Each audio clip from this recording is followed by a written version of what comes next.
नमस्कार जय जगन्नाथ मो ममता स्वागत करुछि आपण मानकु मो चैनल ओडिया घर चलणी को।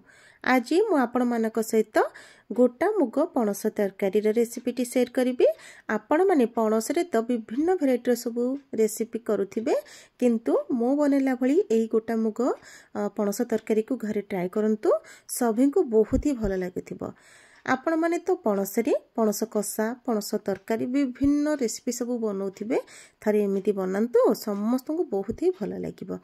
सेइथिपाई मु नेछि एठी गोटे दे देखंतु छोट साइज रे गोटे पणस तार केमिति कोन मु काटुछि आपण मानक सहित शेयर करिबी। आ मसला पाई नेछि एठी अदा रसुण आ ई समय रे तो पणस तरकारी बा जहा रेसिपी बनांतु बहुत ही भल लागि थाए। एठी प्रथमे देखंतु गोटे जगह रे मु पानी नै जाईछि आ गोटे गिन्ना रे टिके तेल नै जाईछि आ पेपर पकेछि। एठी पणस को प्रथमे काटि देबा चारि फाळ करिकि एई बडी भाबरे देखंतु चोपा छडी के पेसेस करिकि पानी रे प्रथमे पके रखिबा नहले पणसटी कळा हो जाय थाए। तो ये देखो पणस को ये बहुत ही भल भाव बेसी बड़ कि बेसी सान नुह मीडियम साइज माने छोट छोट साइज पूरा काटी नहीं। आ मसला मुझे नहीं जीरा अदा और रसुण आपको बढ़िया भाव से ग्राइंड करनबा। ये मो पाखे अच्छी गोटा मुग मुझे नहीं तो आपको भाजी नबा। प्रथमे भाजी सारा पर ताको पाणा पाणी करके रखीदेली। ये देखो प्रेसर रे प्रथमे पानी पूरा फुटीगला पर एठी मोर कटा हो रखि पणस आ मुग को ये भल भाव धोईकी पानी देछि जहाँ गोड़ी जहाँ सब बाहरी जाइछि। एबे चलंतु मुग को दे दबा ता सहित आलू बैगण दुईटी आलू आ गोटे बैगण को काटिथिली ताको दे देली। ता सहित लूण आ गोटे छोटिया टमाटर और हळदी गुंड देकी प्रेसर को कवर कर दबा। तो अपेक्षा करबा आमे प्रायतः 2 से 3 मिनट फुटी करबा। एठी गोटे पैन रे तेल तापरे पियाज भाजी हे गला परे हमर जो मसलाटा बाटी रखी थिली ताको दे दिली।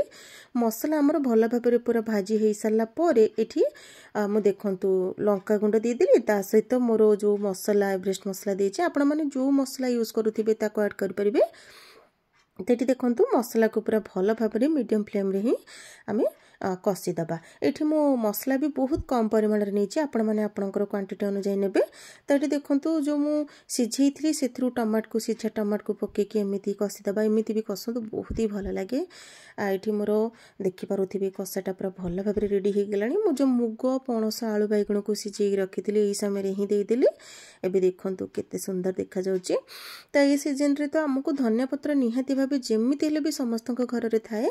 तो एठी मु धनिया पत्र को किछि काटी के संगे संगे दे दीची आ पूरा 5 मिनिट पर्यंत आ भल भाबरे कुक करनबा। एठी देखंतु एमिति करिबा द्वारा हमर तो कम तेल मसला रे हमें बनौथाउ किंतु तार टेस्ट मध्ये बहुत ही भल थाए। आको आपण माने गरमा गरम पूरा सर्व कर देबे। गरम गरम रोटी परोटा हो किंबा गरम भात सहित सर्व करिवे बहुत ही भल लागिबो। एबे जे जदि आपण माने रेसिपी को ट्राई करना हंते संगे संगे बनै नियंतु। बनै सारी ए रेसिपी केमिति कोन लागिला निहाती भाबे कमेंट रे जणांतु। पुणी देखाबो आ गोटे सुंदर वीडियो सहित। रहिली नमस्कार।